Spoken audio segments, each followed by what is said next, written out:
GOP presidential candidate Donald Trump is maintaining his lead over the Republican field. And according to the Real Clear Politics average of polls, take a look at this, 28.7% of voters say Trump is their pick for the GOP nomination. Dr. Ben Carson in second with 19.7. Senators Marco Rubio and Ted Cruz are third and fourth with 12.7 and 12% respectively. And the Fox News political insiders are back. Now, Pat, your satellite picture didn't stick with us, but we have you by cell phone. Thank goodness for that technology. I want to go to you first and get your thoughts on this. So there's a lot of talk about Donald Trump now having what's being seen as the wind at his back, momentum. You've covered races your whole adult life. Is it too early to say that, or are they spot on? Well, it's clear that he has picked up since the crisis in Paris. And he's picked up because he's a strong leader.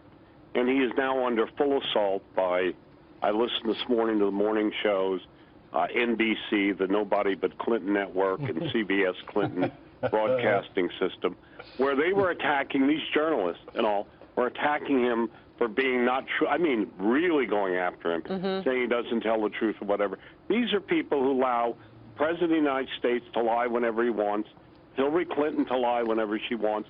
But you can tell by their outrage that they are terrified of what he is doing. And the reason is the American people, and I'm not sure, I don't agree with him all the time, and I think his language is a little much sometimes. But the point is, he is making a case for strength, and they don't understand that the American people are in revolt. And not only have we had a political revolt against the political class in Washington, which is emphasized of the outsiders, we also now have it conflating with this crisis overseas, in which y'all were just talking about, a president who hasn't a clue what he is doing. Right, and I think that Trump appears to have a clue, at least he sounds like he does, and he sells it well. And this thing about the world being off its axis, I think people sort of know that. If they don't think it, they know something's off, and that maybe a strong, independent, rich guy like Trump is the guy who can get the thing back on. That's what they're thinking. You know, to add to what Pat was saying about the criticism, and we see this with front runners, they take all that incoming politically, right? But even, I call them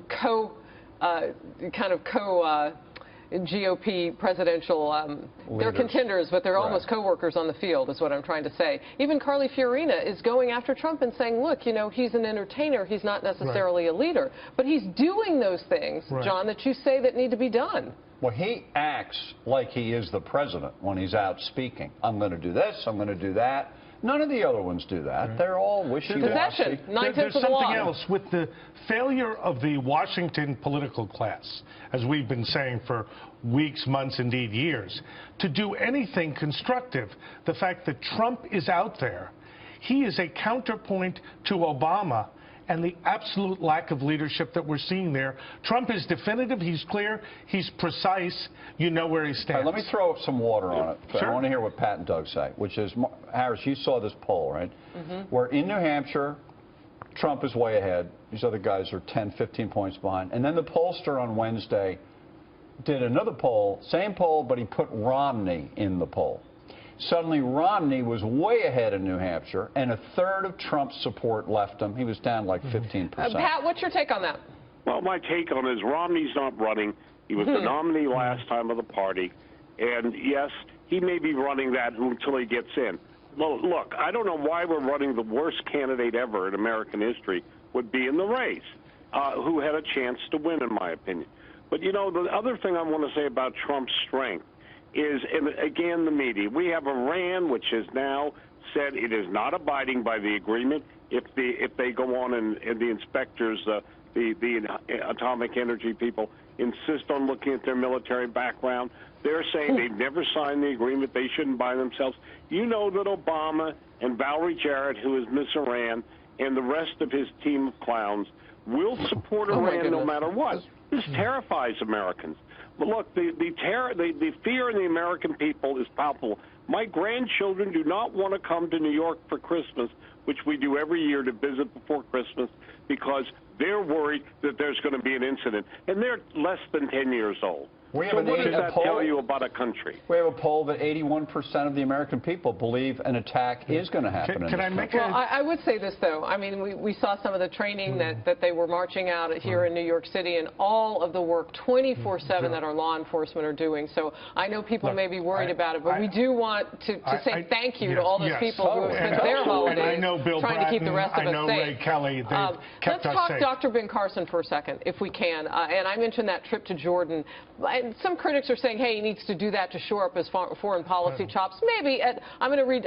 Sharon Andrea says, I like Carson. He's a good man. Liberals hate him. We are so angry with D.C. as well. We need a strong, honest leader. And she says, Trump, people like Dr. Ben Carson, though. Does he need this trip to Jordan? He does need it because he has been going down as Trump has been going up since the Paris attacks. Because, candidly, Dr. Carson, as well-meaning and good a man as he is, has not been as informed about foreign policy as he might have been. He's made some key errors. He needs to shore up his credentials because if foreign policy emerges as a key issue, he can only be competitive if he's seen it is the key issue right now. Fox News polling from last week showed that more people care about it at this point in history than they do the economy. But if you go back and look, he was already in decline before Paris because of his book and the things he claimed in his personal story that didn't quite fit the real narrative.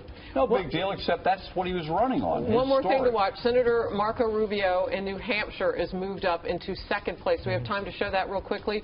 He's in third place as you look state to state in other areas ahead of the primary. What are your thoughts on that? Here's the quick dynamic. In the state of Iowa, there's polling to show that Ted Cruz is moving. In New Hampshire, Rubio.